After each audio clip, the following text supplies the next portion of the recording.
You are listening to the Booktrospective Podcast, a podcast for all types of books. And even though we read all types of books across all different types of genres, we want to give a disclaimer. Many of our books and a lot of our content sometimes is intended for mature audiences. And we don't believe in censorship, but we do want our listeners to have the opportunity to decide if our episode or podcast is good for them. So, with that, let's get into the episode. Hey, it's Dominique. And Keely. And you are listening to Booktrospective. And this week we are doing Keep It in the Family by John Mars. But first, Keely, how's your week been? My week has been... it's been good. I got a new apartment. Yay! Woo. We're still working on moving stuff in. So, yeah. Other than that, nothing really. Yeah. What about you? I've seen Keely a lot this week. Yeah. I was like, I feel like I've seen you a lot this week. My week's been good. I was telling Keely I'm working on being a TikTok influencer. I don't know. Wait a minute. Have we recorded since I quit my job? I quit my job on Thursday, Friday. When did we record last? I have no idea. Well, if I said it once, I'll say it again. I quit my job. Yay! So, I still have my other job, which I like. But I am trying to, actually today I became a TikTok shop affiliate. So, woo woo. But yeah, so I'm doing that. And that is very time consuming. So, also running the other social media pages besides my personal one. So I'm like constantly in rotation of some kind of video editing, something. That's what I do every day. But I enjoy it, and I have been super relaxed this week. Just feel a lot better. So, okay. So, before I do anything else, I have to do our announcement. I don't know when this episode comes out. I never know when the episodes come out. Let's see. I have to add that as part of my stuff. Music has a steady beat. Okay, this comes out. All right. This episode is dropping September 9th. So, couple announcements. September 10th? No. September 30th. No, that's podcast day. When am I thinking? When's band book day? Oh, it is September 22nd through... Oh, week. Through the week. The end of the week. Yeah. So that's coming up.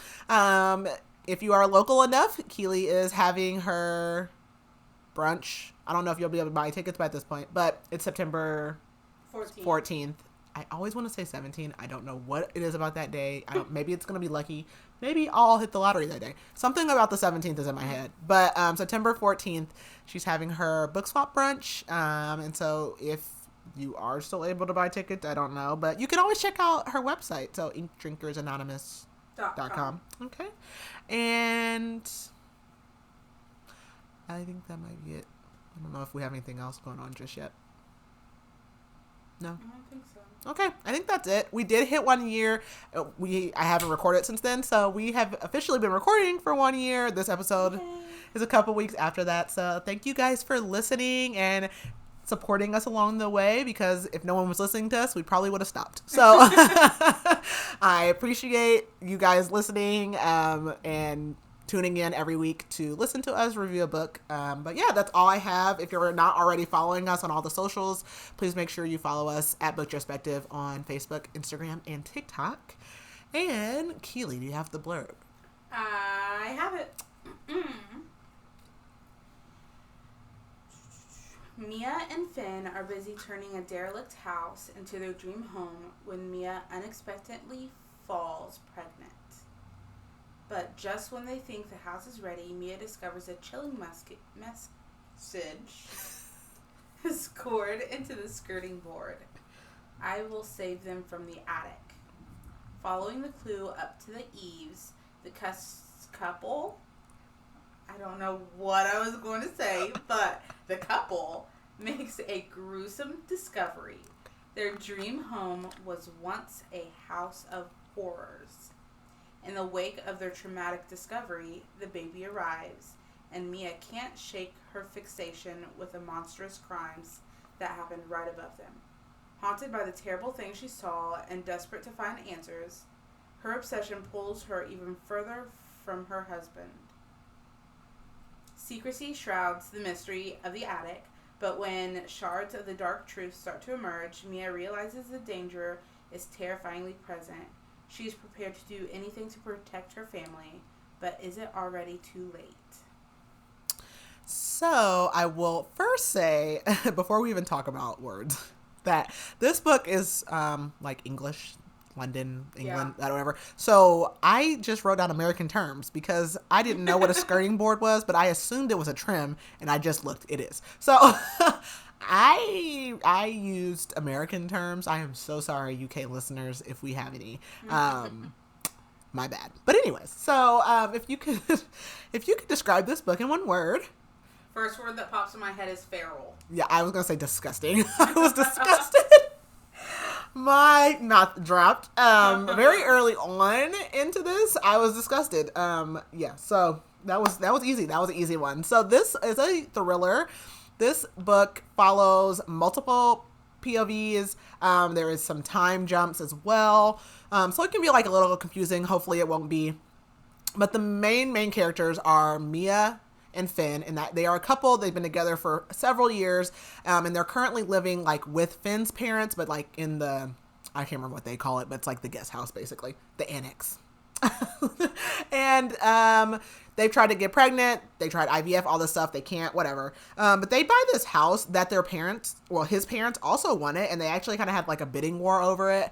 And this house is like horribly in need of repair, like terrible.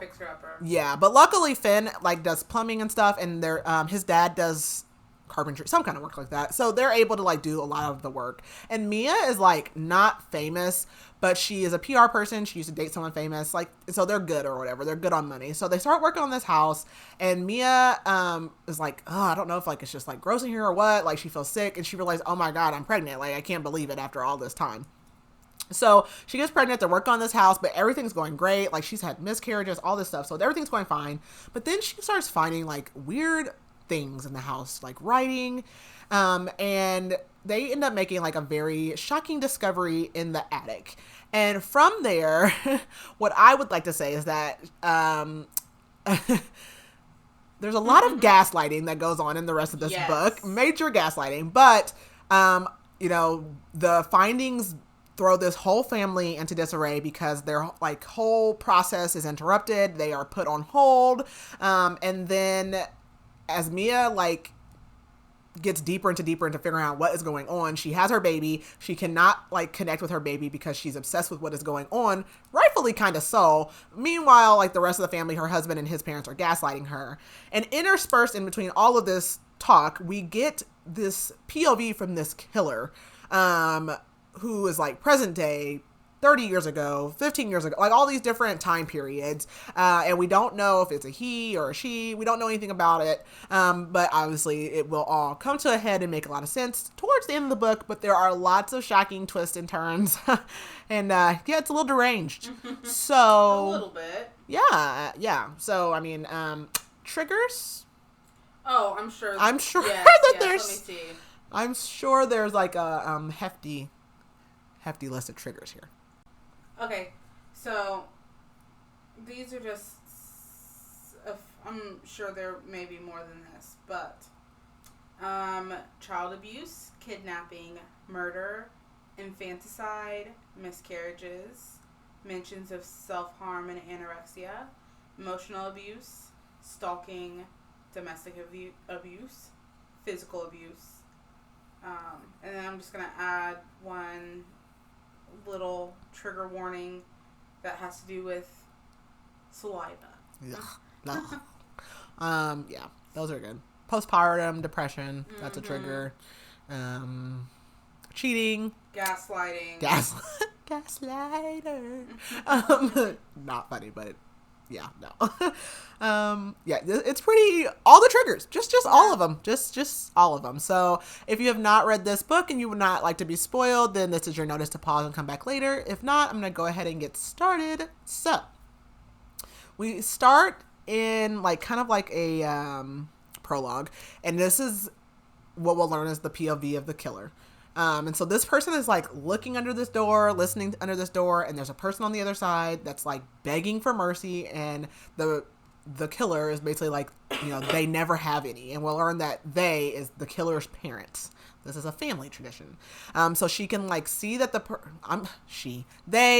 don't know what I'm calling, but the person on the other side that is being like strung up, like their toes are like barely touching the ground because they're hanging from the ceiling and they're begging, and then all of a sudden their feet like leave the floor. So they've pretty much been hung, and the killer person goes to their room, and then a woman comes by and is like, oh, you can come out now.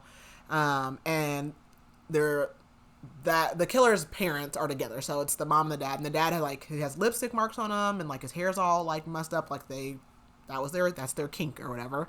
And I wrote she, so I keep saying it because I don't know. It's a girl voice. So, so they want to see the body, but also don't want to see the body.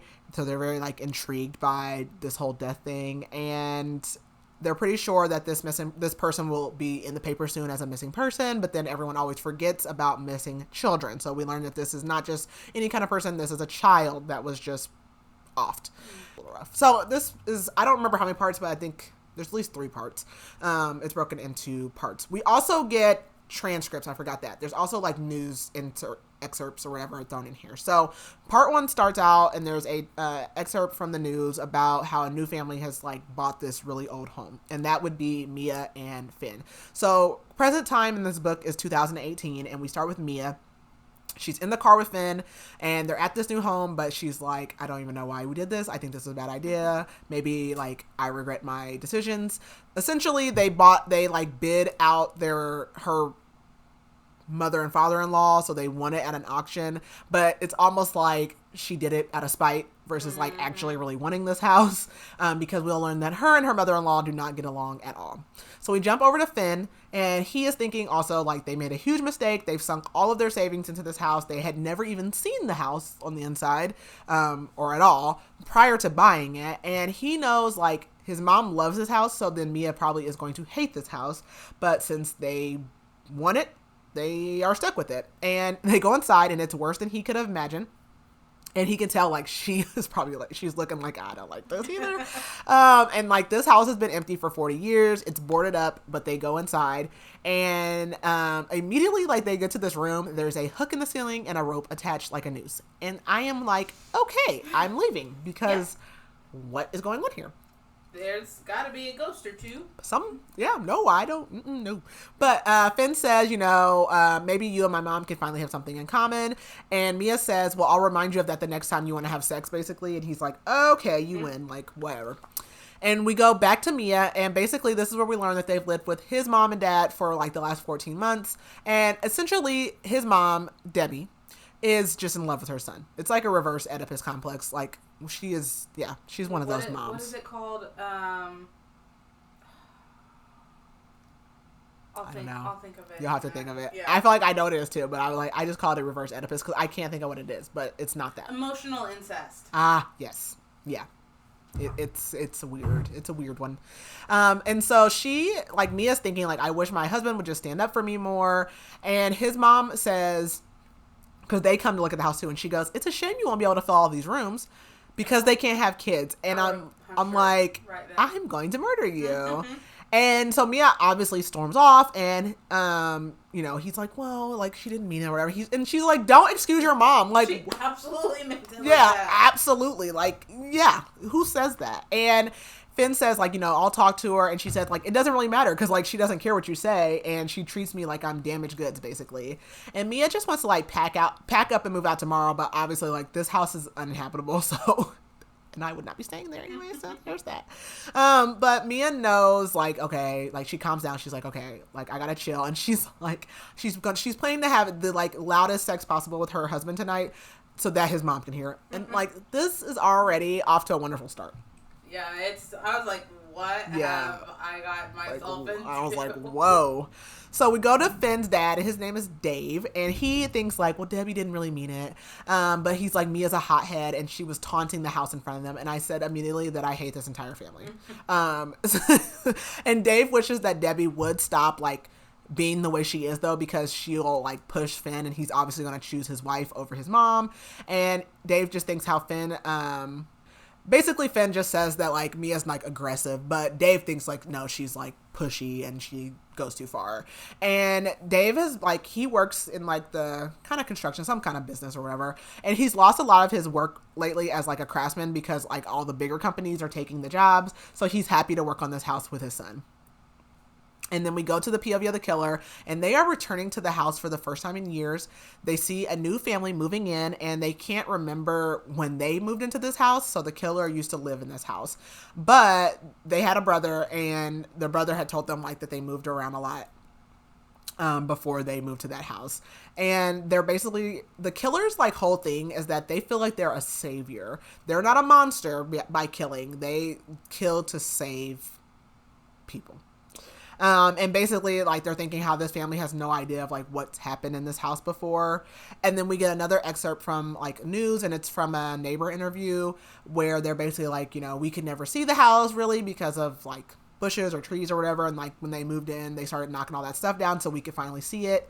And like basically the house like kind of always creeped everyone out, but they didn't know anything about it, and they were shocked to find like what actually was inside of the house.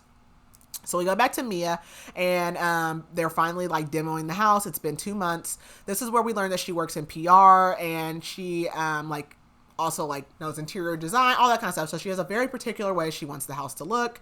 And so she's working really closely with her father-in-law, Dave, to like make sure that happens. But she just always feels like sick when she's here. And she wonders if like maybe they should have just let his parents buy the house because it's a money pit.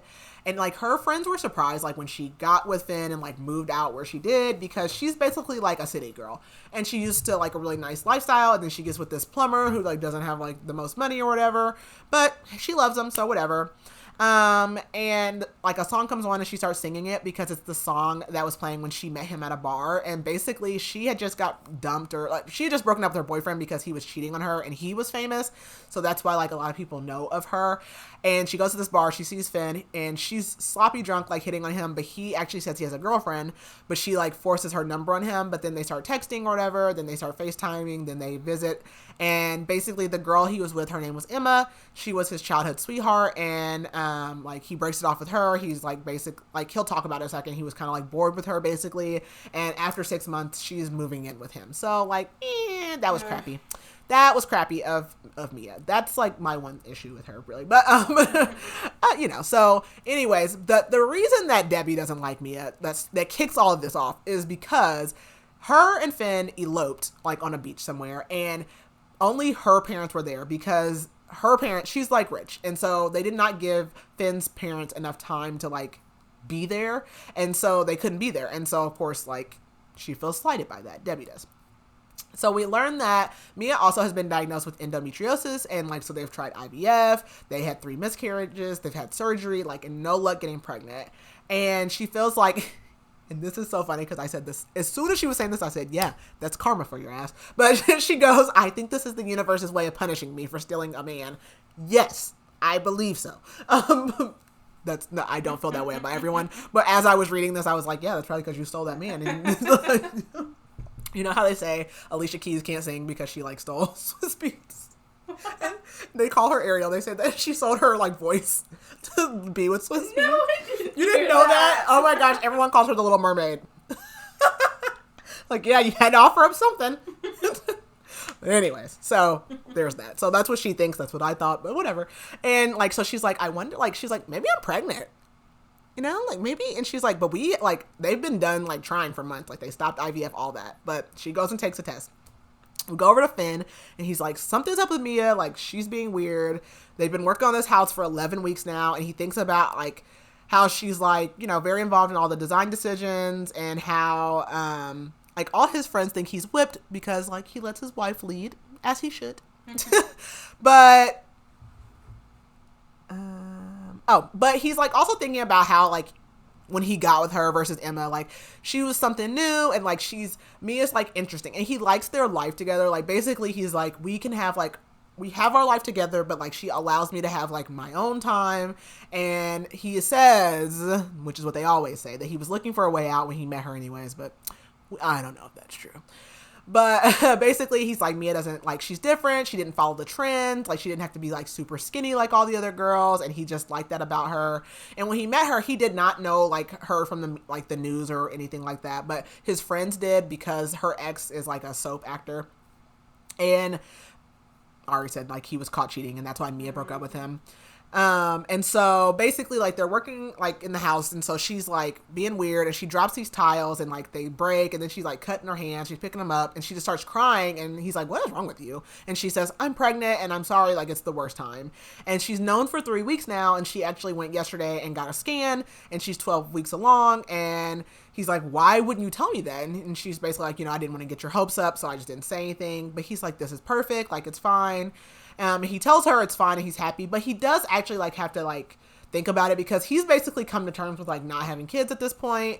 And like it is kind of a bad time, because all their money is being like sunk into this house, and like now they've kind of got like a time crunch to like get it going. So we go over to Debbie, which is Finn's mom, and they're having dinner with Mia and Finn, and she's like really trying to get along with Mia, even though they've been together for 6 years. So now you're really trying. And we learned that Debbie has like, we'll learn throughout, she has what's called MMD. To me, like, it seems like she has MS. Like, I don't know. That's what I guess like muscular dystrophy, which isn't the same, but like in my mind, like I immediately was like, oh, she must have MS, because it seems like she has like remission and goes in and out. But she basically has like really weak, like she gets really weak, and she can has to take medicine. The medicine can make her sick. And she's looking at Dave, because Dave is drinking like a lot more, and she's like, I don't think this is his first drink of the day. And she knows the other night when we got that POV from him, he had like gotten up in the middle of the night and like got a drink in the middle of the night, and he's like popping these pills, and she saw him take painkillers. They don't have his name on it, and so she's like, maybe it's like his back or whatever. So they're sitting at dinner, they're sitting with Mia and Finn, and they give them the gift of an ultrasound, and Debbie's like, how? And she's like thinking to herself, like, I'm not going to live long enough to spend time with my grandchild. Like, I need to basically I need to make friends with Mia so that she allows me to be around. And then we get an excerpt from the news, and it says first responders pulled like someone out of the house on a stretcher, and they were like covered in blood, and they had a collar on their neck. So we go to the killer, and the killer is approaching a house, and the patio's unlocked, and they go inside.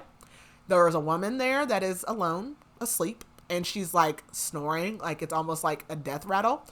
And the killer's thinking like, this is a pretty woman with an ugly heart, and is like, I wonder how much it would take to like choke her to death. And she can tell that this woman is pregnant, and she goes up to her, touches her stomach, gets right in her face, breathes in her breath, and spits in her mouth. And the lady doesn't even wake up. She like smacks her lips, and I was disgusted. I was like, oh my. And I don't even know at the end of this book like what the necessity of this part was. There was nothing about it ever again in life, so I don't know why we needed this, but it was gross. It was gross. So yeah, and then the killer just leaves and says, I'll be back again soon, Mia. So this was Mia that just got spit in the mouth. Makes me want to vomit. Vomit. If I ever found out that somebody did that to me, I would be disgusted with myself, and I'm going to murder you. I'm going to commit crimes. So we jump over to Mia, and she is now 30 weeks pregnant, and we learn that they're having a little boy. She's super nervous. She knows she should probably work less. Like, there's some concern about her blood pressure, and obviously they've lost a lot of babies, but she can't because Finn is like only working on the house, so he's not taking other jobs that bring in money.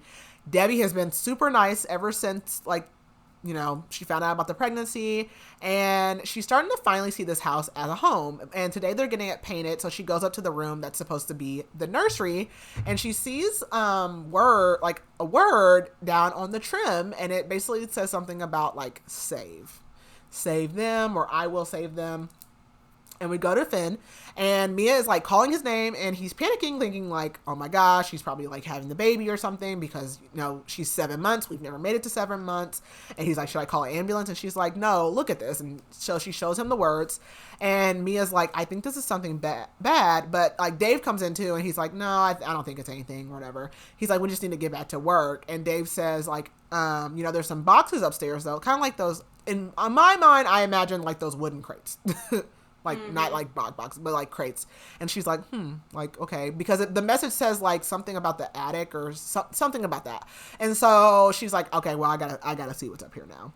So we go to Mia's POV, and she basically makes them go up to the attic. So Finn opens the attic and the bulb like immediately blows. And so I would not be up there. Yep, that is a sign. This is turn back now. I'm not going. And so Mia tells Finn like, just be careful. And then she's like, well, maybe we should wait until like we check out the floors up there. But then like, he's like, well, I'm already up here. So he goes and he finds these like boxes or whatever they are. And they're like, one's nailed closed. So she starts climbing up there. And Debbie comes like, cause she's over there. And she's like, you like cannot go up there. Like, what are you doing? You're pregnant. And, she looks at Debbie and she's like, no, you can't come up here because of your condition. So she's like, just hold the ladder. And Mia's just thinking like, I can't rest until like I find out like that these words mean nothing. So like she's like on the ladder, Debbie's down on the floor, then the guys are upstairs. And like they're opening everything and there's just like wallpaper and paint in this. So there's nothing. So she's like, oh, okay, good. So she starts to like go down and she sees something in the corner and basically Finn looks too and it looks like there's a wall that's been added. So something's hiding. So Dave is like, like it's probably just insulation back there, like whatever. But Mia and Finn are like, no, that's strange. Even though I watch all the TikToks of people finding hidden rooms and hidden parts of their house, and I'm like, leave it alone. Leave it alone. But anyway, so Finn goes and looks, and there's a whole nother room, and he's like, there's something in there. And so Finn like gets some more supplies, and Debbie's like, Finn, just come down, like don't do it or whatever. But he goes back there, and what they find are 7 suitcases. These suitcases are like kind of nice, and they're leather suitcases. They have a P on them, and they're filled with kids, like there's kids' clothes around, and like they're really dusty, so they've been there a long time. And so he has to pull like really hard to get one of them open, and immediately they smell like decay. And what Mia starts realizing that she's looking at is a child's body, and then she falls out of the attic. And we go to part 2, which is 1 year earlier, and we are in the POV of the killer, and they're talking to whoever they just killed. And they've like choked them and they're holding their hand, and it's a little boy, and the killer had found them walking home from school, and the little boy reminded them of their brother George. And in the killer's mind, like they weren't, so again, the killer's whole MO is that they're saving these kids by whatever delusion in their mind. Essentially, like if the kid comes from like what they deem to be a bad home, or like, oh, I'm just going to kill you because then you don't have to live that terrible life. Okay. That makes so much sense. But okay. So the killer is like, but this one they know was selfish. Like they didn't do this to save them, but they're like, this is the last one. And so the killer drags the body out into the woods and strips them down. And like a week earlier, the killer had found another boy at the park and was going to take him, and like went up to him and was like, oh, your mom's at the hospital. They've been looking for you or whatever. But there was another woman at the park that was like, what? And so the killer's like, I'm just going to go to my car, and got in the car and drove off because they were about to get caught. And then like in the news the next day, there was like attempted abduction like mentioned or whatever. And the killer's basically like just thinking like technology is like making things so hard. Like all these kids are like getting smarter. Everyone has cell phones. They have smartwatches. They have pings and all kinds of stuff. Because the killer had killed a girl that they assumed to be poor because they were wearing distressed jeans. They were like, oh, but they had all these holes in their jeans. Yeah, that's the trend. Yep. But the girl had a smartwatch on, and like she hadn't really like had time to look into it beforehand. But she afterwards like looked up how, I keep saying she. That's what I know. I'm just gonna call the killer she. She looked up how much the like watch cost and realized how expensive it was, and was like, oh, this girl wasn't poor. And so the killer also like uses like chat boards and like Snapchat, which is so strange, to lure like these kids out. And basically all of these are like the reasons why the killer is like, I can't do this anymore. And like this little boy is dead, and so she's like, the rigor mortis is starting to set in, and so she like folds the boy up and puts him in the suitcase. And so we go back to Mia, and she wakes up and she hears sirens, and she realizes she was in an ambulance, and now she is like in the hospital. Debbie is there, and she's like, don't panic. And she starts like feeling like, where's my baby? And she's like, he's fine. You had a C-section. She broke 2 ribs. She fractured her wrist. And Debbie says like, he's fine despite what you did to my grandson. Yeah, okay, I fell off the ladder on purpose. You're right. And so she immediately like remembers, and Mia goes like, where were those bodies, and like or she says, were there bodies in all the suitcases? And Debbie says, like, we don't know. The police have them now. And immediately Mia starts, like, blaming herself because she sees her son. She goes and sees them, and he's so small. He's obviously in the NICU. And she immediately, like, starts blaming herself. And the police come, and they do say, like, all the deaths look like they were really old and purposeful, and that they all seem to be children. So we get another excerpt, and it's about the bodies being found. So the police are now searching the property, and it looks like all of the kids died between the late 70s, early 80s. There was 3 male, 4 female, and they're, like, trying to pull, like, missing kids from that time to compare it. They've had some families come forward, but they have not identified any of the bodies yet, and they haven't yet revealed how the bodies or how the kids were killed, but they are trying to locate, like, the previous occupants of the home because, again, it's been empty for 40 years. So we go to Mia, and she's home for the first time. So they're still staying at the parents' house or whatever. But she does go to see the house, and, like, there's police tape everywhere. They can't go in, but the police, like, play the, like, footage of, like, everything they find. And they started, like, tearing out the walls and the floors, and, like, they had already put all this work into it. So that really sucks. Yeah. So we go to Finn, and he's upset because, like, all the work he's done is being ruined. And basically the police are like, yeah, it could take months for, like, this to be wrapped up. So he's like, what am I supposed to do, basically? And he's like, maybe we should just, like, tear it down and, like, rebuild something or sell it. But he knows, like, but he's like, you know, either way it goes, like, no one's going to buy this house, or they're going to lose, like, a bunch of money if they sell it. Like, there's just not a good way. So at this point, the police have identified, like, one of the bodies, but he, like, doesn't even care. He doesn't even want to think about it anymore. And he thinks, like, that they should just be focusing on their son at this point. So meanwhile, Mia, like, cannot stop picturing, like, these bodies. She can't stop thinking about these kids. She doesn't even think about her son. She's thinking about the dead bodies. And she thinks Finn is, like, really, like, analyzing her. Like, he's looking at the fact that she's not even focused on her son. But she's too afraid, actually, to just, like, fall in love with her son. Like, she's terrified. She feels like a horrible mom. She doesn't want to make any more mistakes because she feels like she's the reason that she fell and all these things.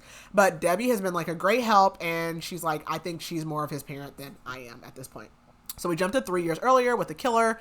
And at this point, it's been 18 months since the last kill, and basically the killer is, like, kind of going crazy.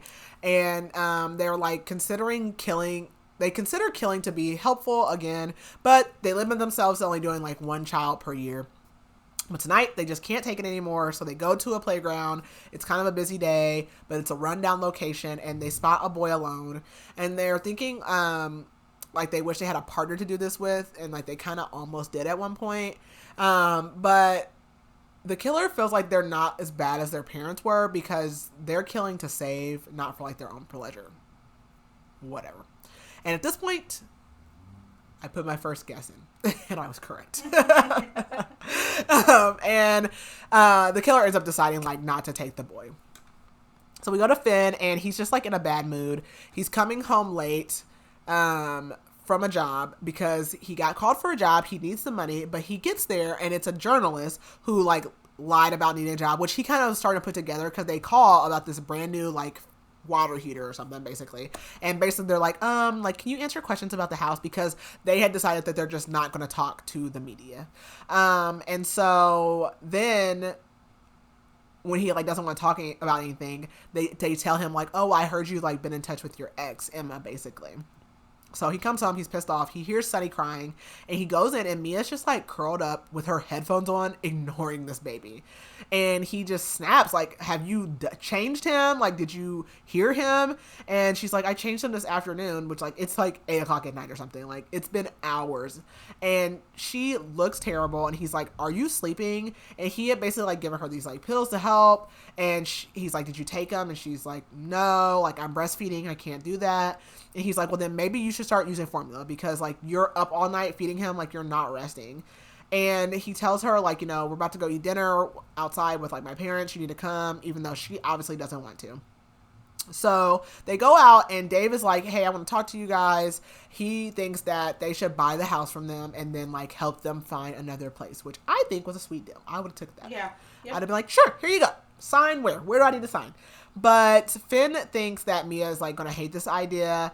And because she thinks like this will be some way of like trying to control them or whatever, but she goes, oh no, that's a great idea. And then she's like, I'm sorry, like I have to like step aside, and like she leaves, and he's starting to agree with his mom that like something's not right with Mia, because that's basically what Debbie's been saying. And we go to Debbie, and she tells Dave that she's worried about Sonny, which is what their son's name is, and because Mia like is just not interested in him at all. She's looking at Dave though while she's talking, and like he's losing all this weight, he's drinking more and more, and she thinks like maybe Mia has brain damage from her fall or like postpartum depression, but she doesn't think that Sonny is safe with Mia. And Dave is just like, you need to mind your own business, you need to give her some time basically. And he tells her like, you just really need to focus on your own health, because, and this is when we find out she was diagnosed with this degenerative disease a couple years ago. Basically she had been out shopping for like her 50th birthday, and her leg just gave out. And her body is like going to slowly shut down over time. And so she might only have like 7 years left to live. And she just tells Dave like, well, I'm going to talk to her tomorrow. And she snaps at him because she's like, why are you defending her? And he tells her like, just give them some time. They'll figure it out. And she says, well, we could just take your approach and bury your head in or bury our heads in the sand. And like, then she like instantly regrets it, because Dave is like nice to her. And he's like, well, hopefully like my son has learned from my mistakes basically. And then we jump to 18 years earlier, and this is around 9/11, even though this takes place in the UK. But the killer is like thinking about their brother, and how growing up he always said that he like only had so many years left in this house before he could like leave, and that used to make her sad, because obviously like the killer, she did not want to picture like life without her brother. And so she's trying to think like now like what would he look like at this age, because essentially she doesn't know where her brother is. But a voice in her head is telling her, like, he's not alive. And basically, the killer had tried to, like, find her brother with a private detective, but there was never any proof that he even ever existed. So now she's thinking, like, okay, did I just, like, make him up, like, to make my own life bearable, living with my parents? And at this point in time, she has a partner that she's training, and she tells them like basically the partner's job is to like get the kids. So like look for houses where it looks like there's not two parents, or look like the family is neglectful, and like basically starts teaching them how to strangle someone. And they see a girl, but like she seems like kind of angsty, so she's like, yeah, no, she'll probably fight back, like we need somebody a little easier. And then they see this boy, and they follow him to a park alone, and again she's protecting him from people like her parents, allegedly. And then we go to a news excerpt, and it says like, how did they end up finding the suspect? And they say there was an incident at a warehouse where more bodies were found. But the person had their like throat slit, like the suspect. So we go to Mia, and she's like completely uninterested in like looking at this new home, and she just keeps pawning Sonny off on Debbie and Finn. She feels bad, but she thinks it's better for him. And if the baby stays with Debbie and Finn, like she can't hurt him or anybody else. And she like hasn't even posted her baby on social media. But she is obsessed with the missing kids, and is like worried that like basically the same thing could happen to her son. At this point, they've only identified one body so far, and they searched and they did find that kid's family. And she's like just become obsessed with serial killers now. And she's searching like Ian Brady and Myra Hindley, who are disgusting, and who don't know anything about them. Like they killed so many kids. Disgusting. But she gets a Google alert about another boy being identified, and she recognizes his sister from school. So she went to school with the sister of this boy.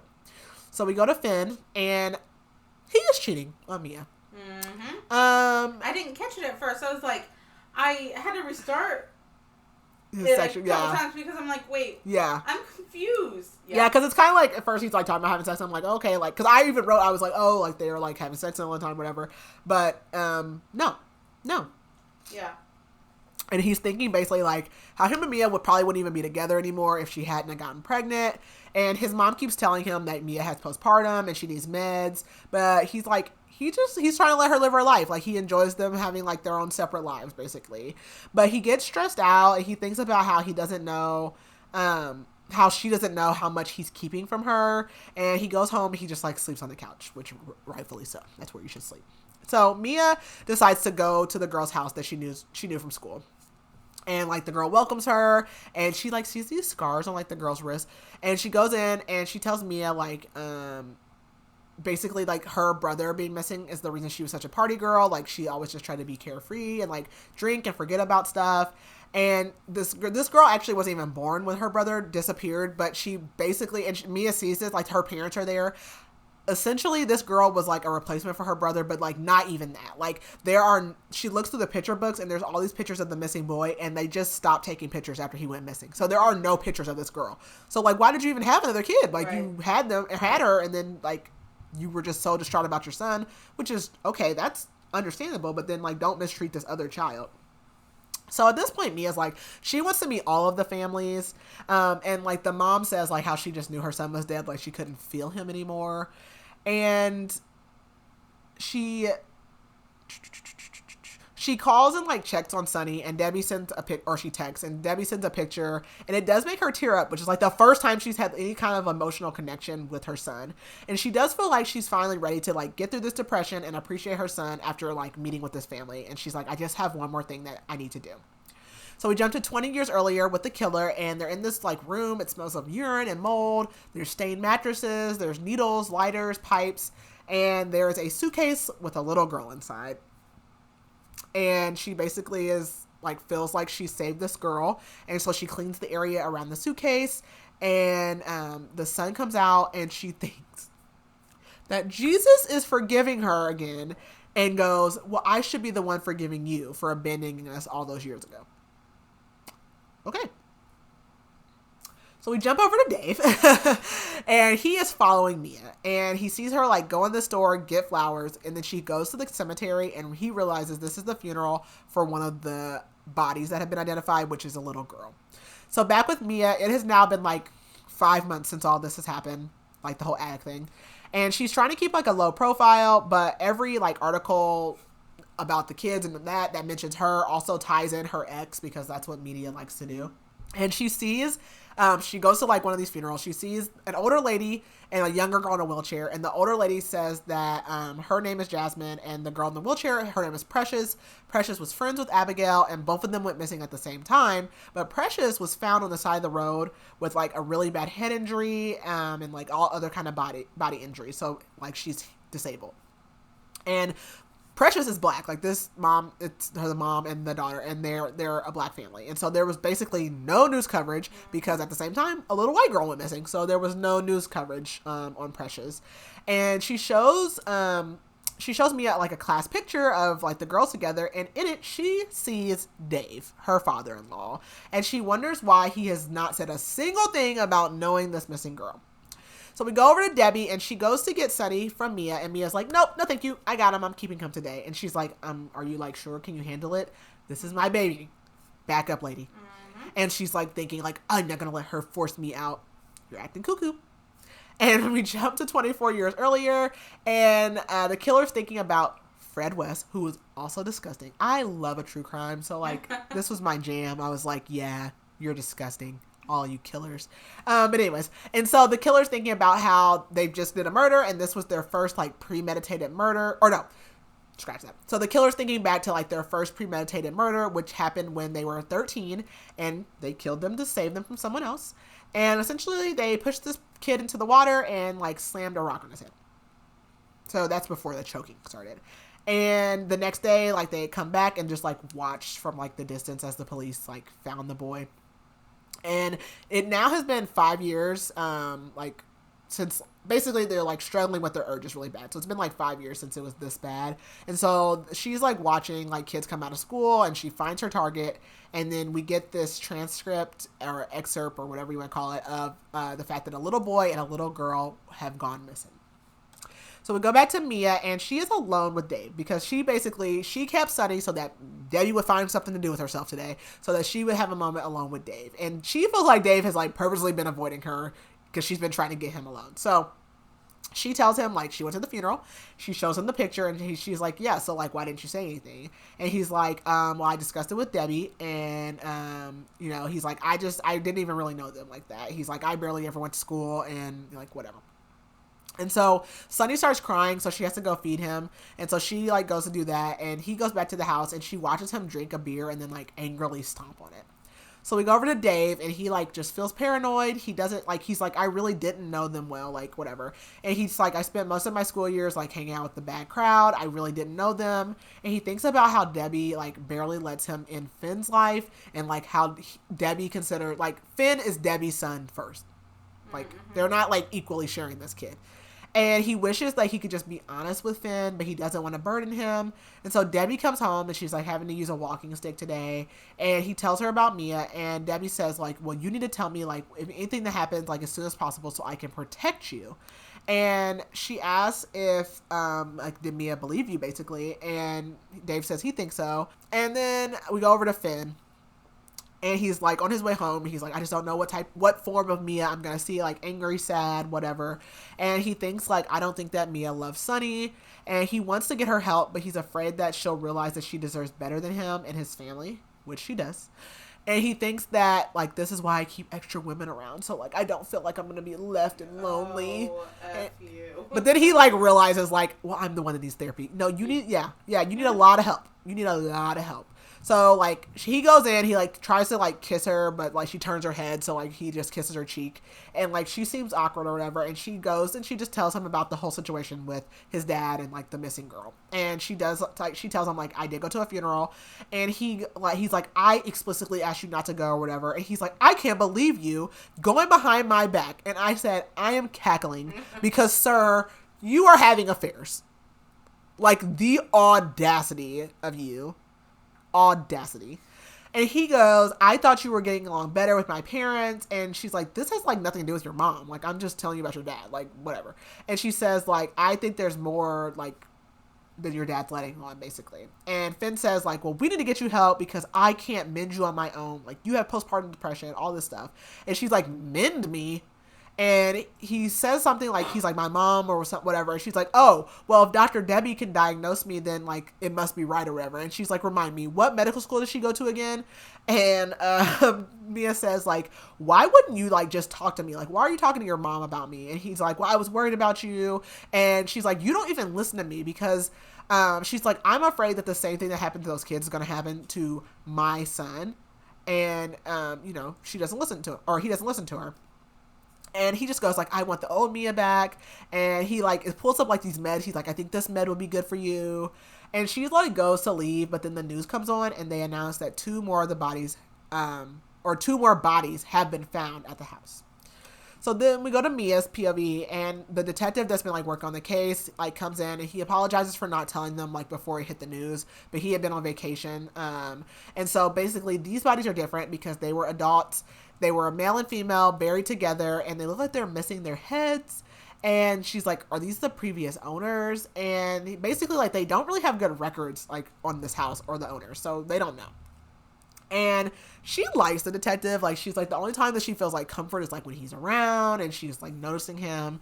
But he leaves, and then, like, right after Finn leaves, and she basically just thinks, like, how everything he said made her feel like she was, like, a worthless mother. And then basically we get another excerpt, but this time it's a luggage ad. So kind of weird.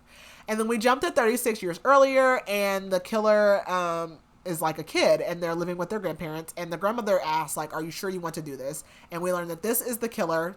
It's her wedding day. And she's 16 at the time. And she thinks, like, getting married will help her, like, crave her urges, and, like, she can be better than the parents. And at this point, she hasn't seen her brother in 5 years, and she thinks about how basically her parents would put her and her brother in different programs to lure kids home from, like, these clubs. And basically they would come over, and if the dad liked them, he would give them like a Coke to drink as, like, a signal, but if he didn't, like, want to keep them, he would give them orange juice. And then, like, if they got the Coke, they would pass out, and they would wake up in that room that we know from the beginning. And so, like, they moved around a lot when they were kids. So we go to Mia, and she goes into Dave's, like, home office. She's, like, trying to find anything she can. She's not really finding anything, but she does see a notebook, and she recognizes the handwriting.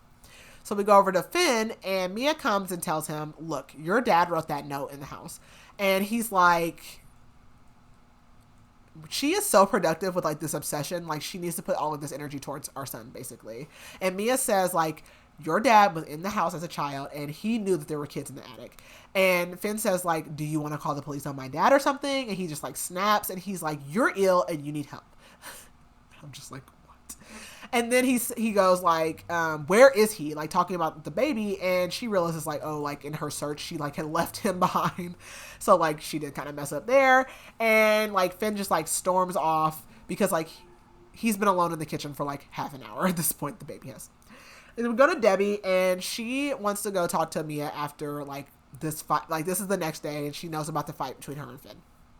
And she goes to Mia, and she's like, you know, I'm sorry if we upset you. Like, me and Dave aren't hiding anything from you. Like, you can ask us anything. And Mia asked her, like, okay, well, did Dave tell you about the house and Abigail? And she says, yes, he did. And Debbie just says, like, Mia, he has never been in that house before, I swear. And she goes, we weren't raised with a silver spoon like you. What the hell does this have to do with this conversation? Like, what did that have to do with any of this conversation? And she says, you're making Dave, like, think about his old life, which he wants to leave behind, and, like, you're making it hard for him. And she tells Mia, like, you need to pay more attention to your marriage instead of causing trouble where there is none. And Debbie says, you know, we offered to buy you guys a house, and you didn't want it. And she's like, so now I have an offer just for you. Take this money and leave and never come back. And she's like, you're a cancer to our family. And she wants her to, like, not just leave. She wants her to leave Finn and the baby and, like, just go. And Mia says, like, what does Dave think about this? And Debbie lies and she's like, oh, he's, like, perfectly fine with it. And she's like, Finn will understand too. And Mia says, you pretend to be my friend. And Debbie says, like, you haven't turned it down yet. Like, you know, and she hasn't. And Mia, and Debbie says, like, you obviously hate it here. You miss your old life. Like, Sonny will understand. So we jump to 38 years earlier, and the killer has, like, showed up at their grandparents' house for the first time because they had never met them. And we learned that basically, like, the killer's mom had, like, pitched her against her brother a lot when they were kids. And the brother had this friend named Martin, and, like, one night they ended up drugging and killing Martin. And, like, the police got involved, but the kids were like, you know, he's never been over our house. We just, like, played with him outside. And her last memory of her brother is actually the next weekend. So he basically recorded or, like, had a video of Martin, or he found a video of Martin being killed. And as they're watching this video, their mom comes in and George, like, attacks his mom. But his dad comes and, like, drags him upstairs. And so she thinks, like, oh, he's saving him because, like, their mom was also, like, beating the crap out of him. Like, it was a whole thing. But basically she thinks that George was killed too. And she woke up she woke up later that night and she basically saw her dad, like, dragging, like, a suitcase down, which she knows kind of what that means. Mm-hmm. And the next morning she goes, like, you know, where's George? And her mom says, your brother threatened to tell people, like, what happens here. We can't have that. And then we get a news excerpt, which is Finn has been sleeping with ex-girlfriend Emma and has a daughter that is 4 years old. And then we get Finn, and it's one word, and he just said fuck. Are you kidding me? So, not only are you cheating, you have a kid. You have a 4-year-old child that you've only been with Mia for 6 years. You have had a child for really 5 years because she's 4 and then they were pregnant for 9. Yep. Like, almost, you went through all of this IVS. You have a child. It'll let in a child. Like, what? So we go to Mia and she hates this entire family, rightfully so. Mm-hmm. And she has, like, read this paper over and over again, like, you know, whatever. But he did tell her the night before he hit the papers. And essentially, he had never stopped dealing with Emma. So for 6 years, he has been in a relationship with both of them. And Mia's like, so while I was going to all these fertility clinics, getting all these tests, getting stabbed with all these needles, you were having a whole family behind my back. You were stabbing somebody with something. Yeah. And she's like, why didn't you just be with her? Like, you could just be with her. Right. Because he's selfish. That's why. Because he wants both of them. That's why. And she's like, why even marry me? Like, why did you do all of this? And she's like, so Emma's just like, okay with it. He's like, I mean, it's not ideal for her. And she says, oh, poor Emma. If there's any way I can make it better for her, please let me know. what? And then she like, so she tells him about like the offer that his mom gave, and he like is basically like, you know, that's not what my mom meant. Like, oh my god, the gaslighting. I can't. It's so serious. So we go over to Dave, and something is wrong with Dave. He is vomiting blood, and he's like, I don't need a doctor. Like, I know the cancer is spreading, and basically he has stomach cancer, and it's malignant at this point. So that's why he's losing all this weight. He looks terrible. That's why he's drinking. That's why he's popping pills. And he just tells Debbie, like, because Debbie's like obviously looking at him, but he's like, I'm just working, and like I'm missing meals, whatever. And he knows like Debbie is shocked because Finn kept that secret from her too, and you know they're like butt buddies, so whatever. So he like comes out and he finds like her sitting with like Finn, and they're like holding like arm, like it's real weird, freaking weird shit. I don't know. But basically, so Dave knew though. He knew this whole time because Finn had taken his van a few times, and all of his like work vans have trackers on them. So he followed him, and he went back to the house that he had went to, and he saw Emma come out and a little girl that looked just like Finn. So he's known all this time. So we go to Finn, and he's like, you know what? We should just talk to the media, because he's like, if we would have just talked to the media, they wouldn't have been digging, and they never would have exposed this or whatever. And then we get an excerpt, and it says that the bodies that were found look like they were like 75 to 85 years old, and like that they possibly died of stab wounds, and that the deaths seem to be traumatic. And then we jump to 39 years earlier, and it is the day before the killer's 14th birthday, and she thinks that her brother George is back, but because she hears somebody in his room, but it's a girl in his room, and the girl says, "Help me." And she knows her mom is downstairs, and she's like, who is this or whatever. Or no, she goes downstairs and asks her mom, like, who's in the room? And her mom just like backhands her and starts like beating the crap out of her. So her dad comes in and like drags her out.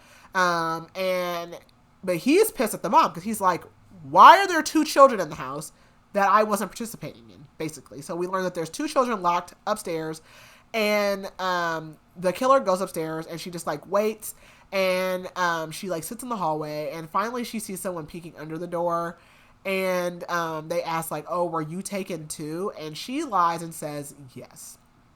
And so we learn that these 2 girls are Precious and Abigail. And so the killer's thinking how like she actually liked Precious, like she knew her from outside of this scenario. So she made sure like to try to stay away from her because she didn't want her to be like one of the kids that she was forced to bring back to the house. And so now she feels guilty for the first time about any of the victims. And then, but she, goes about her day. The next day, Precious is still alive. And so she's relieved by this. And she wants to save her. But her mom catches her like in the hallway talking and calls her a traitor and locks her up. So she writes a note on the baseboard saying that basically she's tried, like she wants someone to know that she tried to save them. So we go to Mia, and at this point Debbie has been like staying away, which she thinks is because like Dave is like, you better stay away, because like she's like, Debbie's probably like happy that this whole thing happened. And Mia hates that she has to like live with people who obviously hate her.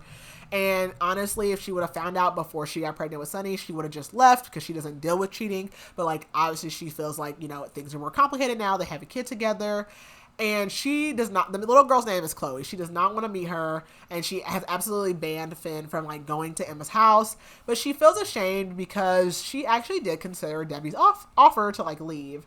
And she thinks like maybe Emma would just be a better mom to Sonny anyways. But Finn calls and lets her know that they did identify the adult bodies. And we go over to Dave, and he's like hearing the news as well. And the bodies were Kenneth and Myra Kilgore.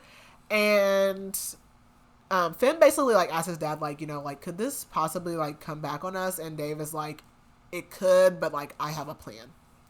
So we go back to Mia, and she's meeting with the detective, Mark, because he's there when she gets home, and she's like still like, she's kind of likes him or whatever. But he tells her that they've identified all of the bodies, but they are looking into the suitcases because they were a special like expensive type of leather. And he tells her they're like a palmetto leather. And she remembers seeing that before, and when she had been like snooping in Dave's office, she had taken a picture, and it also said something about palmetto leather. So she goes back to the office, but like everything's been moved now. Everything's gone. But she goes out to the garage, and she's looking around, and there's like this tank. And she tries to move it, but it's like cemented to the floor. So she looks inside, and there are suitcases. And then we get an excerpt again that there is a journalist missing now. And we jump to 39 years earlier, and the killer basically is in the attic, and she had been put in a suitcase as well. And somebody comes to get to her and put her back like in her regular room. And then she can hear that Precious is going up to the attic now. And she's like, I wonder why they're keeping her alive. And so then her parents leave to do like their normal Saturday shopping or whatever. So she like goes over to like the fireplace because it's connected to the attic. And she like speaks through the chimney or whatever. And she tells like Precious to just like jump down or whatever. And she's like, oh, like there's a hammer up here. And she's like, well, bring that down. So she jumps down and they take the hammer and they're able to break out. And she like they just start running, and she hopes that Precious's parents will take her in, and they just run like until they possibly like cannot run anymore. And so they stop, and like because Precious is like, I can't. And then Precious just like starts asking all the important questions. She's like, how did you even know that chimney was there? And she's like, how did you get to be out in the hallway? Because you weren't in another room, you were talking to me from the hallway. And she's like, get away from me, like you're a part of this, like whatever. So she's trying to like explain, and all of a sudden a car loses control and it hits her. And I also guessed this one right. This book, I was like, got that. I clocked you. So we go back to Mia, and she knows that she should call the police about these suitcases, but she doesn't because she wants to be sure first. So she opens it, and there actually is no body in it. It's just paper. And the papers are all these papers for the Kilgores, which is the couple that was found dead at the house. So she puts everything back, and she goes to leave, and she sees a sticky note on the way out with a number, and she calls it, and it's the journalist who wrote the expose on Finn. And she thinks like, and it's in Dave's like office. So she's like, Dave must have been the one that snitched, because that's what the detective said too. Like somebody close must be like snitching on Finn or whatever. So I can't remember how she found this out, because she finds out that Dave has like this warehouse, but I don't remember where she saw that. It was some paperwork. It was just on the paperwork. Yeah. So she also found out like that Dave has like a warehouse. So she goes to it, and she's like, I'm just gonna go see. And so she looks in, and it is filled with suitcases. And so she goes inside, she starts looking around, and then there's another room with suitcases, and then like in front of the suitcases are all these like spaced out like vacuum sealed bags of children's clothing. And she goes to like, I think she was going to call 911, and she hears someone say, I don't think you should do that. And we go over to Dave, and this is Dave, and he's looking at Mia, and she's obviously terrified. And she asked him, like, how long, and, like, does Debbie know about this? And he says no. And she says, like, you're not old enough to have committed the murders that were found at the house. And he just says, like, I can't explain. And she, like, throws her phone and tries to run, but, like, obviously he knows his way around. So he catches her, and he, like, accidentally, like, knocks her into the shelf, and, like, her head is bleeding, and she passes out. So we go back to Mia, and she wakes up, like, bound, and Dave is, like, shirtless, and she sees, like, how skinny he's gotten.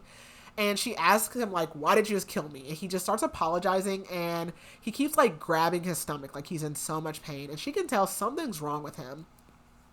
And she asks, like, why, she asks him, like, do you come here a lot? And he's like, yeah. And she's like, why? And he says, like, to think, basically.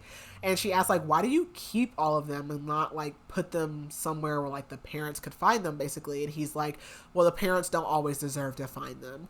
And he says, like, he's sorry. And he starts to, like, come towards her with a knife, but he just cuts one of her bindings. And he says, you know, I tried to be a good man, and this is the only way. And he says, like, I have to save Debbie. And he gives her phone back, and he says, like, call the police. Like, the nearest station will be here in 15 minutes. And he just slits his own throat. I was not expecting that. I was like, okay, well, okay. So we jumped to 39 years earlier, and this is right after the last POV. So the car hits Precious, and there's a guy driving it. So he gets out, he's panicking, he's like, I killed her. And there's actually 5 guys in the car, but he was the only one that stayed. Everyone else ran off. And he, like, starts to go to get help, and the killer stays with Precious. And Precious opens her eyes, and she's like, I know what you are. You're one of them. And so then she's like, okay, well, I'm just going to get out of here. But she sees a rock, and she turns to Precious and is like, I'm going to give you, like, a last chance. And she doesn't. and she just beats Precious over the head with this rock. So Poor Precious. it was not even the car that damaged her. It was this rock. And she thinks she's killed her. So the driver comes back and he just like pisses himself because he's like, oh my God, she's dead. And she turns to him and she's like, we have to go now or we'll be in prison.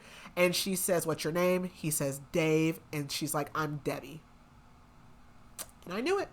I knew that was Debbie, and I knew that Dave hit her. Because I was like, why else? So, I had a little bit of a feeling, but I was like, I'm not sure. Like, when it got to, like, the warehouse, I'm like, it had to have been him. Like, it was him. Right. And then I was like, that doesn't make sense.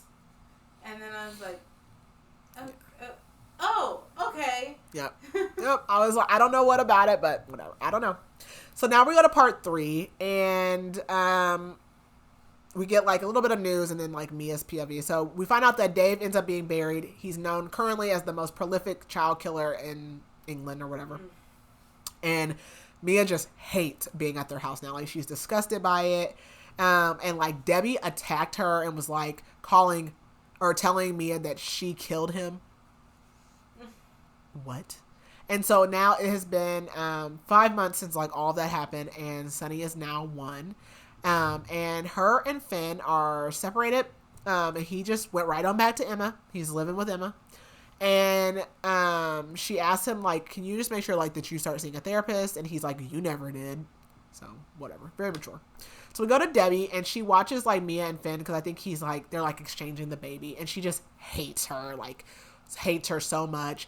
And she's mad at Dave and at Mia, but she thinks that Mia pushed Dave to do it. And Dave had sent her a text message like right before he did it and was like, my darling Debbie, I'm sorry, like I never meant to hurt anyone, and like I have to do what I'm about to do, basically.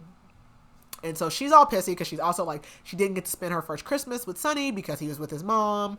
And what we find out is that, and we kind of already know that, but the handwriting was not Dave's. It was her handwriting, because they're basically like the books that Mia saw, like the top layer was Dave's, but like everything under that was actually Debbie's, but she didn't realize that.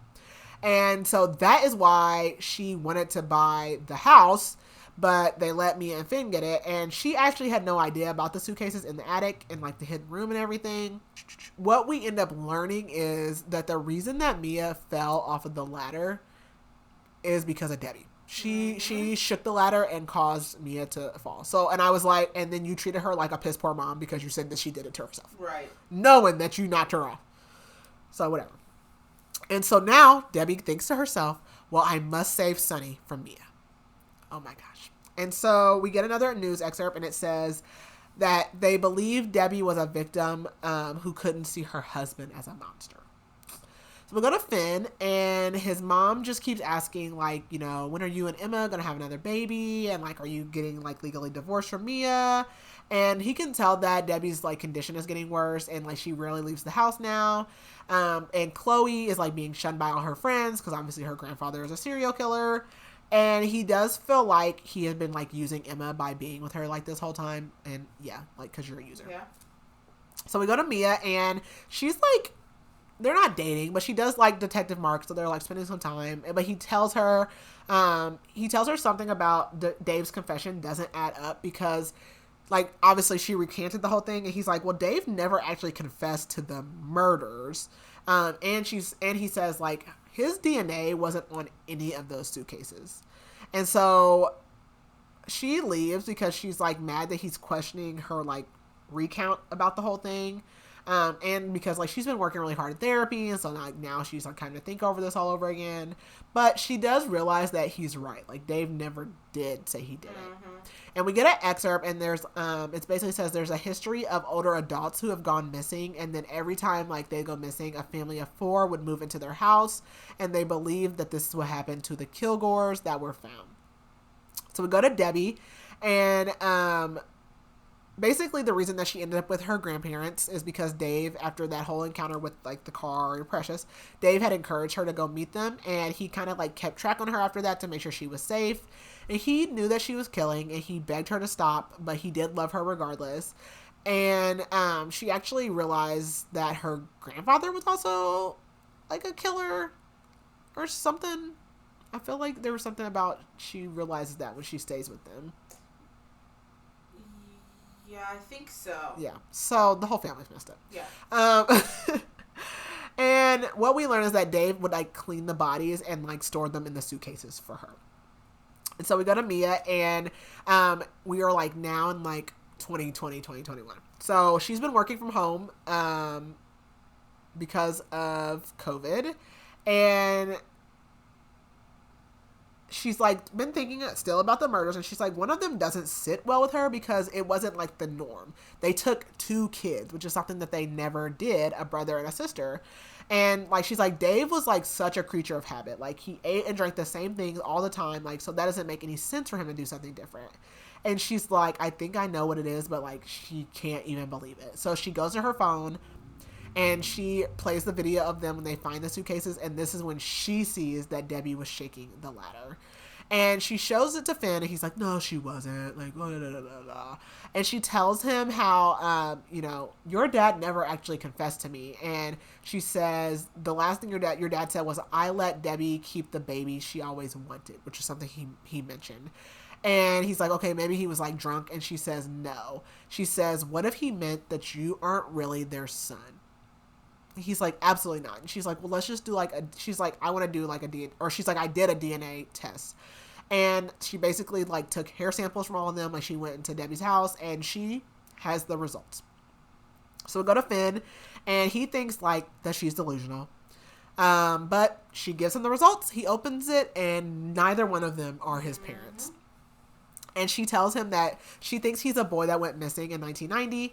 And she said that the girl was found in his dad's warehouse. And she shows him a picture that looks like him. And he just is like speechless. And she says, like, when we were going through IVF, I remember your mom saying how hard it was for her to conceive. And she's like, do you think like your dad just like brought, or no, he goes, do you think my dad just brought a boy home one day and my mom was okay with it? And he's like, just leave me alone. Like, I don't know how much more of this I can take, basically. Then we go over to Debbie, and she's like a hot crying mess because Finn called and basically told her that he was with his friends. So he can't hang out with his mommy today. And she's pissed because she thinks that him and Mia are getting back together. And she is pissed off about it. And she's like, poor Emma, like having to go through this all again. And she's like, Sonny had a rash, and Mia's a bad parent. And she hopes that Finn is staying strong and doesn't get back with her. And she thinks of like all the places she's like ever put her suitcases.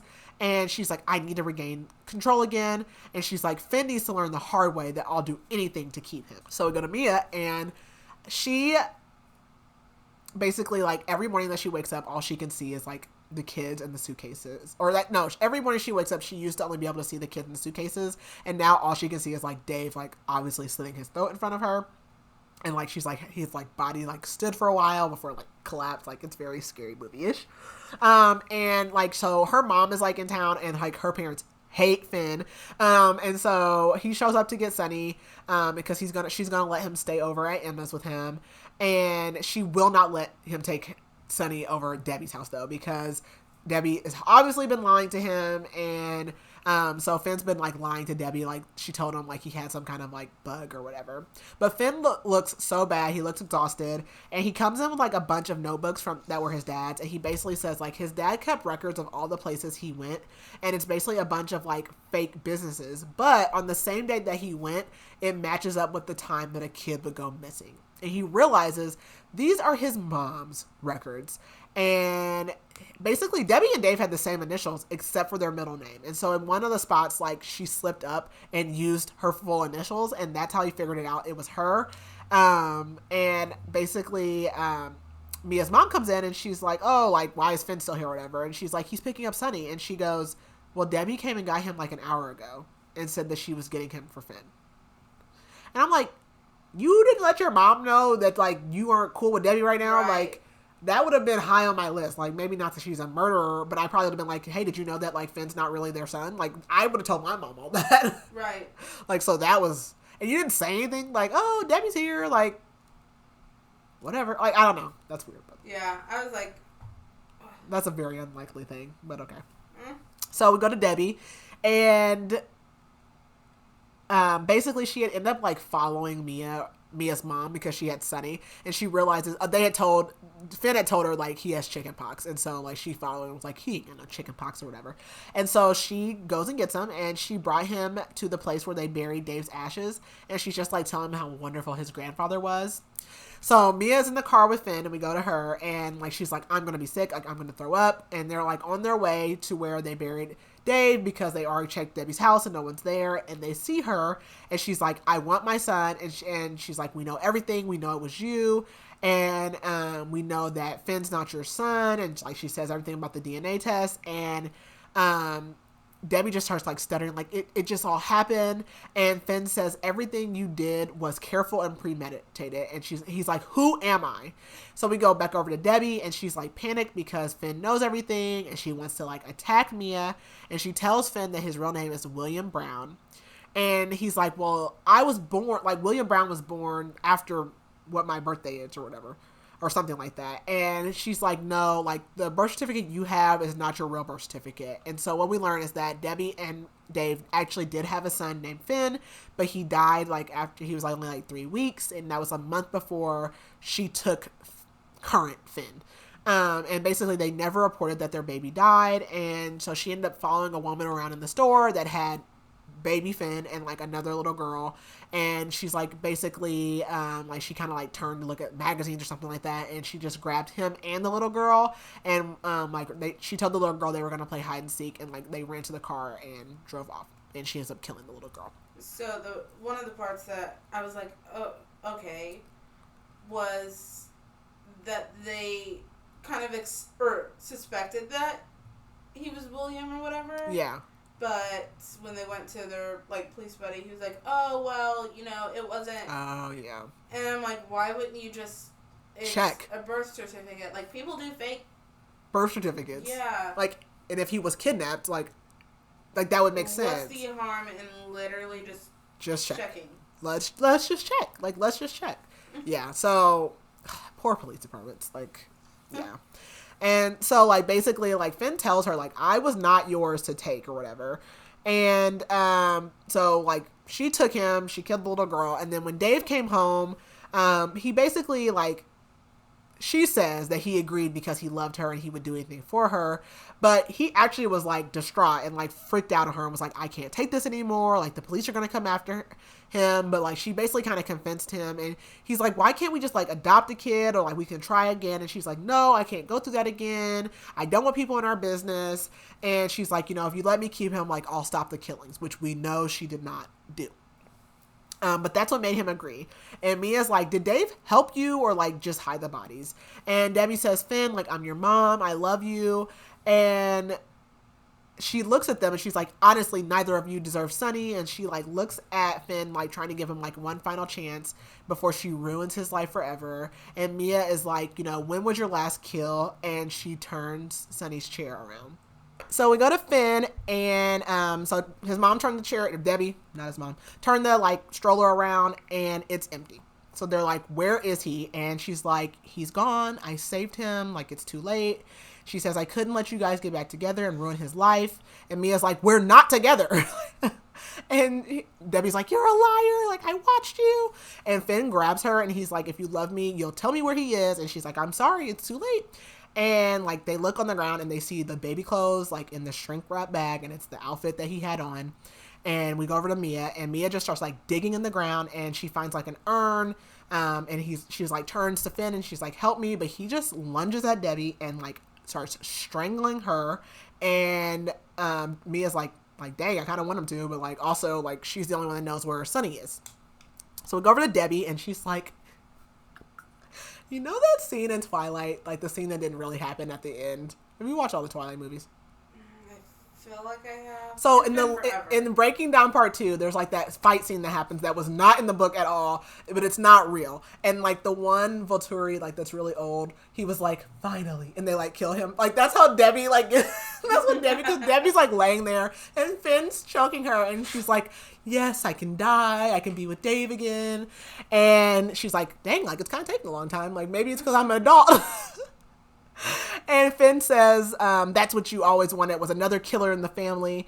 And Debbie thinks how Finn is her greatest accomplishment and always was. She starts thinking about how Dave found out about her being a killer when she ended up killing someone who basically said that Dave was dyslexic. And he was. And then after that, like, she showed him, like, the suitcases, and he begged her to stop, and, like, she figured he would leave her, but he didn't. So she promised him, like, you know, she realized that he loved her and that he would never leave her, but that she would try to fight her urges as much as she could, and, like, basically only kill if she had to. So then we go to part 4, and it is 2 years later. It's 2022. And they are COVID lockdown, but Mia is in a studio. She's getting interviewed about everything that happened, and Sonny is still missing. And they've, like, generated images of, like, what he would look like now. And she basically does these, like, public appeals to, like, try to beg and, like, find him. And her and Finn are, like, officially divorced, and she has not spoken to him. And they were, like, appointed a family mediator because he would not deal with Mark anymore because he accused Mark of having an affair. And that was a detective. And, like, Finn's really, like, falling apart. He's, like, a drunk now. And Emma even left because she's like, your family is way too messed up. Like, I'm good. And basically, like, the interviewers ask if Mia feels like she's ever going to be normal again. And she's like, well, things are just, like, different now. And so she no longer works in PR because people were, like, more interested in her and her story than, like, the client she was working on. So she kind of started, like, a foundation, basically, for missing children. And they ask her if she could ever forgive Debbie. And she's like, no. I'd have been like, hell no. But Debbie is alive, and she is in a psych ward, which is where she belongs. Yep. And we get an excerpt, and it says someone attacked Debbie, basically, in relation to one of the kids that she killed. So we go to Debbie, and she's actually kind of happy being there. Her condition is worsening. Finn comes to visit, and she wants to hug him, but, like, because of COVID, they can't. And she said, like, you were supposed to come a week ago. And her voice is, like, damaged from him choking her, so it's kind of, like, scraggly or whatever. And she asks, like, if he put money in her account, and he says no. And she's like, well, that's part of our agreement. And he's like, things change. And she asks if he's, like, talking to Mia, and he says no, and she's happy about that. And she's asked about his business, and he's like, my business folded, like, months ago. And she asked about Emma and asked if he'll bring Chloe to see her one day. And he's like, are you joking? Like, are you insane? And she says, like, why? Because of Sonny? And he's like, no, because you're crazy and you killed 40 kids and you're going to spend the rest of your life in a psych house. And that was the one time that I liked him. And she says, well, like, at least I get to see you.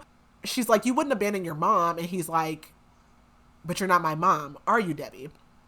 And he tells her about Lorraine, who is his real mom. And she's like, I'm your mother. And he says, no, my real mother is Lorraine, and you stole me from her. Mm-hmm. And Debbie says, like, I saved you from her. And he says, like, what kind of mother teaches you how to kill? And now we learn, which is the revelation that I'm going to take out, that I'm going to say again here, is that, because I thought when she was like, I have a partner now, that she was talking about Dave. She was talking about Finn. So yeah. She was actively teaching him how to lure kids and kill them as a child. So basically, and she goes like, well, like, you were willing to do it. And he's like, I was 14 and you were my mom. And so I thought I was doing like what I was supposed to do. And because I loved you. And she says, she's like, I wanted to bond with you. And he's like, why didn't you just take me swimming? And he's like, you know, I just spend time with Lorraine, and he like learned like he has a sister who's 5 years younger than him. And this pisses Debbie like off. And he mentions Mia, and he tells Debbie, like, you made sure our marriage didn't survive, but I found another way to be in her life. And Debbie says, I told you to stay away from her. And he's like, I'm not doing what you say. And she says, you know, you knew the whole time what I was doing. And basically what we find out, the ultimate gaslighters, is that Finn, Debbie, and Dave knew everything about these suitcases the whole time, like, once they found them. They didn't know they were in the house, but once that all happened, like, they broke it down to Finn that they knew everything. So the whole time when Mia was like, oh my God, all this stuff is going on, they're like, you have postpartum, you're crazy, blah, blah, blah, blah. They were gaslighting the hell out of her. Yep. Like, ultimate gasoline putting lighter fluid on the fire. Like, oh my God. Oh my God. Yeah, no. Okay, so he knew that his mom was a murderer the whole time. And he knew about the diaries. And he says that I'm not coming to see you anymore. And she says, you will, or you'll never receive a new photograph of Sonny again. And I said, wow. So this whole 2 years, he has known that Sonny is alive as well, and he's been getting pictures. So now we go to George, which is Debbie's brother. And it's 2 years earlier in Norway. And he recognizes his sister on the news about Dave being, like, killing himself in the murders. And he had basically, like, pushed Debbie to the back of his mind. But now that, you know, he sees her, he wants to go and see her. So he goes over there and he, like, sneaks up or whatever. And he, you know, he meets Debbie. And this is where we're going to find out is where Sonny has been for the last 2 years. But essentially, he went over to England. He met Debbie. And at first, like, she didn't believe who he was, but, like, he proved himself. And he tells her, like, I had to stay away because Dad said if I ever came back, he would kill me. So what essentially happened is when their dad took him up to that room, he made him get in the suitcase, and he was like, look, I cannot control your mom's episodes anymore, so I'm going to sneak you out in the suitcase. He had a friend that lived in Norway, and he sent George over there. And he's like, if you ever come back here, like, she'll figure it out, and we'll have to kill you, basically. And so Debbie tells him, Dave had a dark side. And so George is normal, okay? He came out of there unscathed. Yep. Completely normal. So is it nature or is it nurture? I don't know. And so basically Debbie sits here and lies on Dave and said that Dave was violent towards her, would beat on her, and that he was murdering all these kids, and that he was a drunk, and that one day he showed up on their porch one day with a baby boy. Murdering all these kids, but you stayed with that's specifically their parents' MO. Like, yeah, like that makes sense. You just so happen to, and you're normal. Just so happen to find a man who's a murderer that you marry that murders in this pretty much same way that your parents did. That yeah, like come on, George. I know. I think people in Norway are just like kind of like Canadians. I think they're just nice.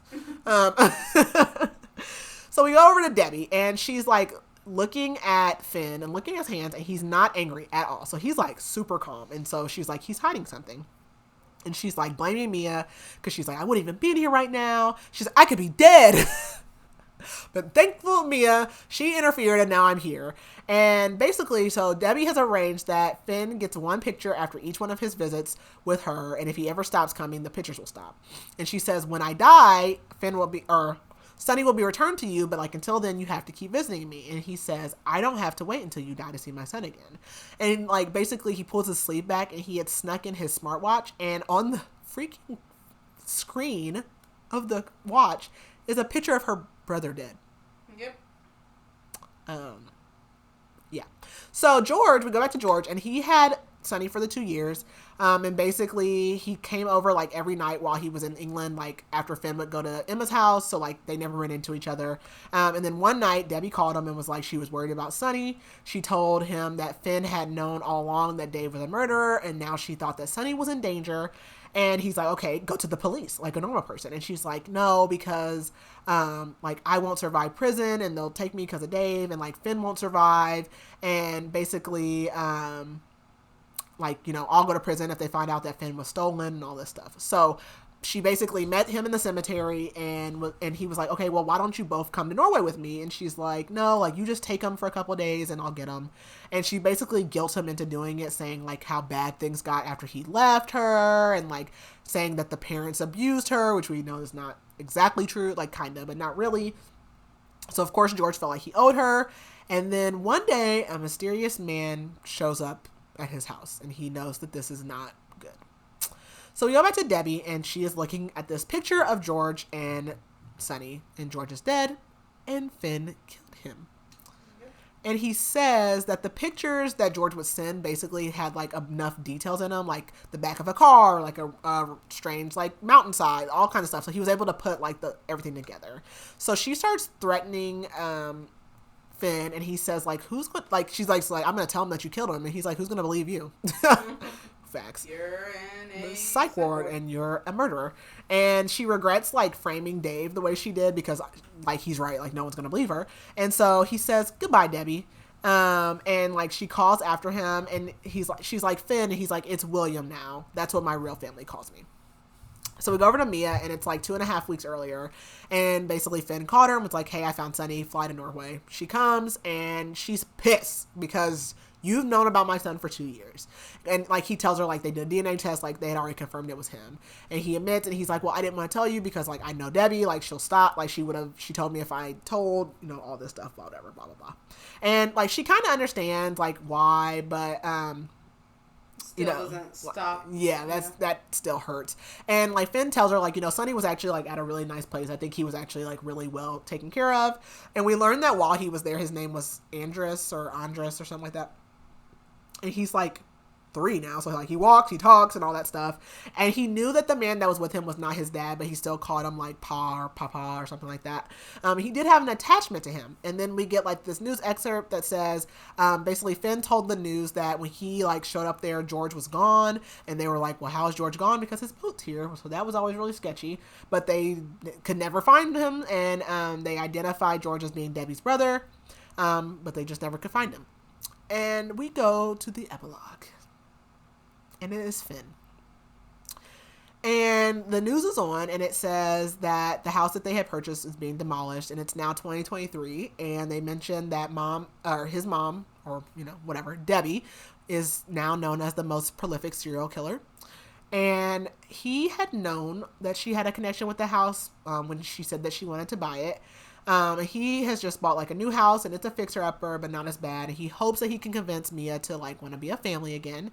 But I think she might be dating someone. And but Sonny, he reconnected with them easily, and we learned that he did kill George. He like hit him over the head or choked him or something, but he didn't actually die then. So he like rowed him out to sea and just dumped him in the ocean. So there's that. Because he lived in Norway, but he lived like on a remote island. So that's why when they were like, well, his boat's here, like, where is he? And no one ever knew. And so basically like, Mia and Emma are like trying to be like cordial. Emma doesn't want anything to do with Finn either, but they want to make sure that Chloe and Sonny have a relationship. So they're trying to like work together. And Finn did reconnect with his family, but he actually kind of lied to Debbie. He does not see his mom as much as he did, and like his sister doesn't have anything to do with him either. But at the end of this book, Finn and Sonny are spending a day together, and he goes to the storage unit, and it's full of suitcases, and each one has a body inside. But he kills adults. And essentially, when he came home from Norway, he became a murderer. And his first victim was the journalist who had lured him into the home for like that little fake job. He didn't kill her then, but she came back around snooping, like wanting to write a book basically, and he snapped and he killed her. And so he's like admiring his trophies. And Sonny is like, can I come in? And he's like, sure, son. And he's like, oh, go play with the bones. Okay. And he also, he's killed other people. He's like, but they were bad people. And he goes to Sonny. He's like, what do we do to bad people? And Sonny says, punish them. Oh, my God. And then he also has killed Mia's friend Lorna because he heard her in the kitchen talking to Mia about how she shouldn't get back with Finn. And so he wanted to, like, change her mind, but he snapped and killed her. And now he has his eyes set on Mark, the detective. And basically, when he was a kid, Debbie encouraged him to do all the things that she was taught to do, to stalk and murder children. But he is not like his mother. He is killing adults. There's a big difference there. And at the, end of this all, he also has murdered Sonny's dog that he brought home from Norway with him because he wants him to feel empty so that he seeks connection with Finn and Mia. The end. This was freaking wild. I was like, what? Quoi? So I finished this before Dominique's, and I'm like, oh my God, I cannot wait for you to read this. I didn't get very far because as soon as the spit scene happened, I said, what am I reading? What am I reading? What is this? So everyone's going to be a killer. And Mia, like, I hope you make it out safe, honey. Yeah. Because he'll probably kill you next. Lord. Like, What? What? Oh my, like sick. Like she should have took that money from Debbie. Oh yeah. I know that's your kid. Just leave him. And you should have got out of Dodge. I would have taken the kid anyways. Yeah, I'd have just snuck out. Like, yeah, write my check and then I'm gone. Adios. Yeah, I have no words. Like that's crazy. That was wild. What did you rate it? I rated it about 4.5. Yeah. 4.5 and 5. Yeah, I gave it 4.5. Really like this one, and I now see all the hype that because there was. Oh, there was. Yeah. Well, and I don't think it was very like book talky hype. Yeah. But I had saw some stuff here and there about the book, specifically in chapter 39. Which one was that? It was after the reveal of him cheating. Oh yeah, that pissed me off. That pissed me right off. I was like, that pissed me right off. But yeah, I really liked it. Yeah. Was not expecting any of that, and this one was one that I think I went in pretty blind. Like I just saw that it was really good and was like, I knew it was a thriller. Okay. The cover looks creepy. Yeah. But I didn't know where we were going with that. I did not poor expect Sonny. that he would get back into killing. Nor did I expect him to bring his child into it as well, but... Like, why? Why can't you kill by yourself? Right. Why I mean, you were literally doing the same exact thing that... Yeah, that you're mad. Like, you're mad. You always wanted to have a killer as a kid. Well, what are you doing? Like, so, like, now, like, what's that, like, 4 generations? I mean, technically, he's not their kid, but still, like, the grandpa, Debbie, Finn, and then, like, Sonny will be a killer. Like, you have your son playing with bones. That is disgusting. Ugh. Anyways, but yeah, I enjoyed it. It was just, creepy.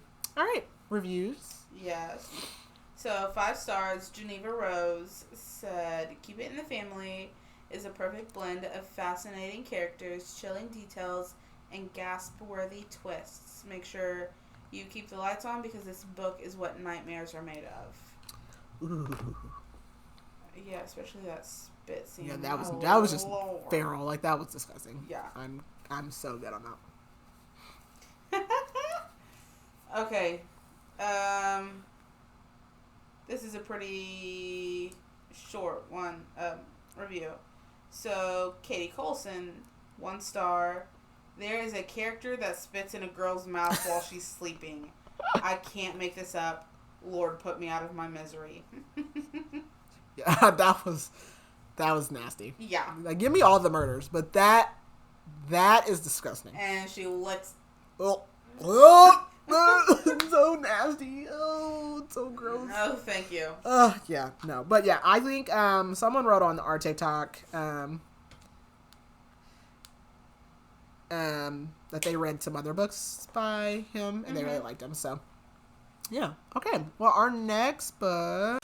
So this was a request from a publisher. It is The Pink Dress by Jane Little Bakken. It's a memoir of a pageant queen that doesn't want to be a pageant queen or something like that. I almost started today. Like, I think I read the first sentence, but then I was like in the car or something. So it's not super long. It's only like 270 pages. Oh, not bad at all. Yeah. So sorry to everyone, but like we are maxed out on the 800 pagers. Yeah, we're tired. I'm like, I can't, and we're doing SJM, so I'm like, that's about all I can do. That's about all I can do right now. My brain is like, but if you have any recommendations for some shorter books, let us know. Tiny ones. Plus, we should get our book count up. I literally listened to a 6-minute audiobook today and added it. I was like behind one. I was like, okay, let me get on Leap, bro. I have one, the Yellow Bus or something like that. And I was like, 12 minutes. If I, put it on 2 times, it's just 6 minutes. I put it on 2 times and it was 3 minutes. And I was like, I started it and I was like, oh, this is kind of cute. I'm going to save this for when I'm in the car taking Tristan somewhere because he may like that. Oh, yeah, I was like, no, real quick. So, like, yeah, if you got any real quick, I need to read. I said, I'm like, I don't know why I don't do this because I'm always like, I can't just listen to our books because I have to take notes on them. So I'm like, what can I like listen to in the car? And I run out of stuff. I'm like, duh, I could be listening. But I can listen to another book. So I'm like, I need to get on Libra. I have tons of books on Libra. Monday we get some new ALC choices. I know. I'm excited to see. I download them and I'll get to them. I started something on there today. I can't remember what it was. But anywho. So anyways, that's our next one. Yeah, I think that's all we got. I hope you read this book and enjoy it. Because... oh, Jesus. Ooh-wee. Oh, brother. This guy sucks. Yeah. So, anyways, that's all I've got. So, bye.